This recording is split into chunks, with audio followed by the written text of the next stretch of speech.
Muy buenos días a todos. El día de hoy les vengo a presentar el siguiente tema que es programación orientada a objetos, donde les explicaré qué es y los atributos o las características principales que destacan en programación orientada a objetos. En primer lugar, ¿qué es la programación orientada a objetos? Es un paradigma de programación que organiza el software en torno a objetos, instancias de clases, en lugar de funciones y lógica. A diferencia de, por ejemplo, cuando pronto programamos en lenguaje C, nosotros programamos de manera lógica y, y de manera secuencial. ¿A qué quiere decir con esto? Que, por ejemplo, si iniciamos haciendo un código, vamos a iniciar del inicio a fin y no del fin al principio. También en programación se ocupan funciones, pero a diferencia de la programación orientada a objetos, ocupa instancias de clases. ¿Y a qué se refiere con instancias de clases o clases en general? Pues estos son objetos que combinan datos, atributos y comportamientos, métodos, y son creados a partir de clases que actúan como plantillas. ¿Qué quiere decir con esto? Que, por ejemplo, si nosotros queremos hacer un código, por ejemplo, cómo actúa un control remoto, nosotros ocupando este tipo de clases, tanto atributos como métodos, podemos hacer un programa que simule o, o más bien prácticamente haga lo mismo o lo que hace un control remoto. Por ejemplo, en caso de los atributos son las características que tiene, por ejemplo, el modelo, por ejemplo, el color que tiene. Los métodos son lo que hace, por ejemplo, si baja el volumen, apaga, etcétera. En este caso, eso es lo que, por ejemplo, son las clases.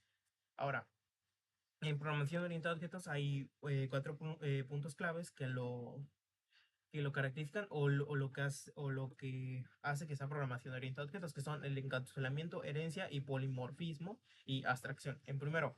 En encapsulamiento es el proceso de agrupar datos, atributos y los métodos que operan sobre esos datos en una única unidad. ¿Qué quiere decir por esto? Por ejemplo, aquí hay un ejemplo en una imagen que es de un carro. Por ejemplo, los atributos y métodos que les expliqué anteriormente. Por ejemplo, atributos, color, la velocidad de ruedas, el motor. Los métodos, arranca, frena, dobla.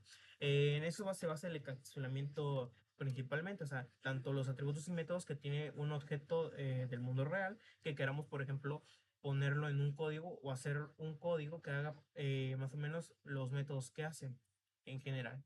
Ahora, siguiendo con la herencia, es un mecanismo de programación orientada a objetos donde una clase, la subclase o clase derivada puede heredar atributos y métodos de otra clase, la superclase o clase base. ¿Qué quiere decir con esto? Que, por ejemplo, aquí hay un diagrama que está que, por ejemplo, la categoría o la clase padre, quieren llamarlo así, por ejemplo, es el animal, por ejemplo. De estos se separan en otras subclases que son, por ejemplo, herbívoro, carnívoro y omnívoro. Y en estos se separan por ejemplo, otras clases derivadas. Por ejemplo, de la superclase se deriva una subclase y de esta pues hay otra clase que, por ejemplo, son los conejos, que en este caso son herbívoros y son un animal como tal. Luego, por ejemplo, están los carnívoros que se separan entre león y hiena. De esto se basa la herencia, porque clases heredan algunos aspectos que tienen de la superclase o subclase que son creadas anteriormente. Ahora, en el polimorfismo. Es un concepto de programación orientada a objetos que permite tratar objetos de diferentes clases como si fueran una superclase en común. ¿Qué quiere decir con esto? Podría decirse que se va a hacer lo mismo, que se va a hacer a B, pero no, o sea, lo que hace es que, por ejemplo, si nosotros tenemos, no sé, una clase A que, por ejemplo, haga una cosa, por ejemplo, un sonido de animal, sin más. Por ejemplo, pero nosotros tenemos, por ejemplo, un más específico por ejemplo, haga un sonido de un perro y, por ejemplo, queremos que haga un sonido de un gato otra, pues no tendría tanto problema en hacerlo en la programación orientada a objetos, porque sin importar el cambio que se haga, no afecta nada en el código. Por ejemplo, si en el B yo quiero que haga un sonido, pero, por ejemplo, ya tenemos una clase que es un sonido, no importa. Por ejemplo, en la clase A hace un sonido como tal, en la otra es un sonido de un perro y en la clase C un sonido de gato. En sí hacen lo mismo, un sonido, pero de diferente manera, y en este caso pues no afecta a ninguno de los tres.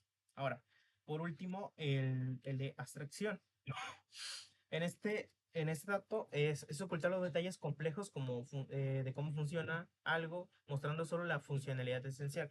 Este es un poquito a veces complicado de entender, pero a lo que detalla es parecido al primero que les expliqué. Pero en este caso, por ejemplo, aquí pueden ver el control. Aquí lo que nos interesa o por lo que vemos es si sube el volumen, si se puede cambiar el canal o se apaga, etcétera. Y eso se trata, la abstracción solo muestra los detalles esenciales o los detalles que quieren ver, por ejemplo, nada más el botón de encender, etcétera. Nosotros no queremos ni ver la placa de circuito, ni qué tiene dentro, ni de qué pilas son, y de eso trata la abstracción, sino mostrar los datos esenciales que tiene un objeto, pero y a su vez ocultar los detalles que no queramos ver.